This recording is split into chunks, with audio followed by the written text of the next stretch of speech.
अस्सलाम वालेकुम दोस्तों, ज़रा सां वाबस्ता दोस्तन के असां तूत जो कलम ॾेखारींदासीं त तूत जो कलम कीअं थो थिए। सब खां पहिरीं कलम कहिड़ो चूज़ कजे टारी मां। तव्हां ॾिसी सघो था त कची हिकिड़ी टारी कलम तोड़िजे जंहिंमें मुखड़ी ज़ाहिर हुजे।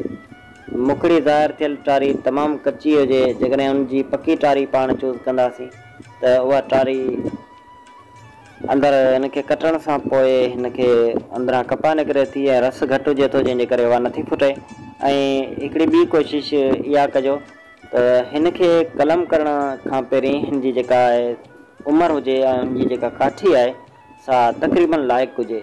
हाणे तव्हां स्क्रीन ते ॾिसी सघो था, हीअ कलम करियूं पिया ऐं इहो कलम जी जेका आहे टारी आहे जेका पूरी लाइक़ु आहे, तक़रीबन आङुर खां थुली आहे या आङुर जहिड़ी आहे, त हुन में कलम कजे, कची में कलम न कजे।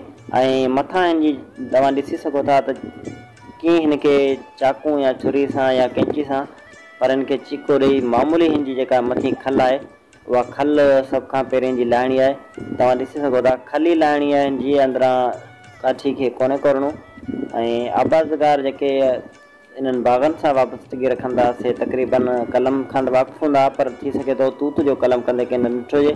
ऐं उनखां पोइ कलम खे पूरे हद मां चीको ॾियणो आहे। कलम जीअं ॿ टुकड़ा करिणो आहे, हिकिड़ो टुकड़ो उछलाए छॾिणो आहे, ॿियो जेको मुखड़ी वारो टुकड़ो आहे उहो हिन में लॻाइणो आहे।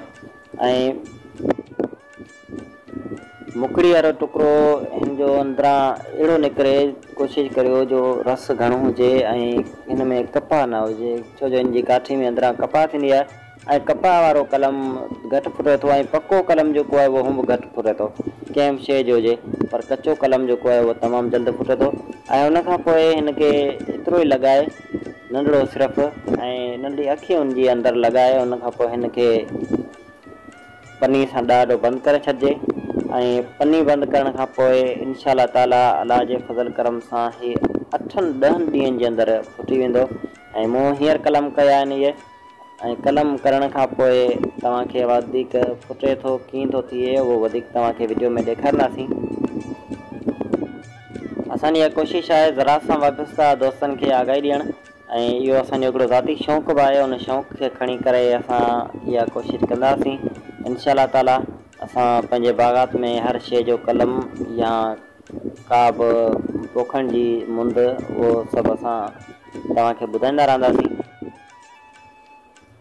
पनी वेड़ण जो आसान तरीक़ो आहे, पनी जेको कलम आहे उहो सॼो पूरे छॾिजे, पर कलम जी जेका अखि आहे जेका जितां फुटे पियो, जिते मुखड़ी फुटण वारी आहे उनखे न पुरजे, उनखे कलम पनी में बंदि न कजे, उनखे बिल्कुलु ज़ाहिर करे छॾिजे।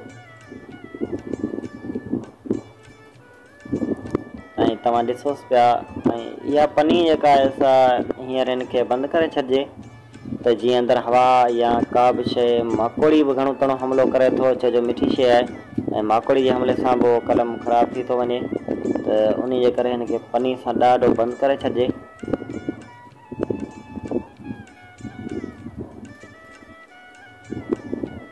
ऐं तंहिंखां पोइ हिन जो कलम पनी बंदि करे हिन खां पोइ हिनजी टारी जेका आहे उहा मथां खां वढे छॾिजे, सिर्फ़ु कलम खां तक़रीबन अधु फुट खनि मथां वढे छॾिजे। हिनखे वढण खां पोइ कलम ताक़त वठंदो ऐं जल्दी फुटंदो।